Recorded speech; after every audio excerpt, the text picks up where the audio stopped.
దాని వరకే అసలు యాక్చువల్గా అంటే మన పిల్లల మనస్తత్వంతో మనం కూడా ఉండాలి. అంటే మనం యాక్చువల్గా పిల్లలు అయిపోవాలన్నమాట.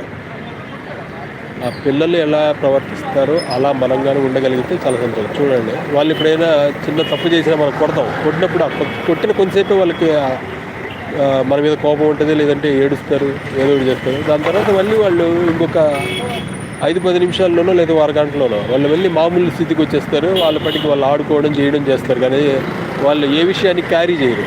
మా అమ్మ కొట్టింది అని చెప్పేసి మళ్ళీ దాన్ని తెచ్చిపెట్టుకుని వాళ్ళు జీవితాంతం అంటే దాన్ని మా అమ్మ ఎట్లా చేసింది అటు చేసింది అని అంటే చిన్నపిల్లలు అని చెప్పేది. మళ్ళీ ఒక ఒక ఏజ్ వచ్చి అంటే మనసు ఎప్పుడైతే వచ్చేసిందో మనిషికి, అప్పుడు చాలా మారిపోతాడు. ఆ మనసు రాని స్థితిలో ఉన్నంత వరకు మనిషి ఎలా ఉన్నాడో అదే స్థితి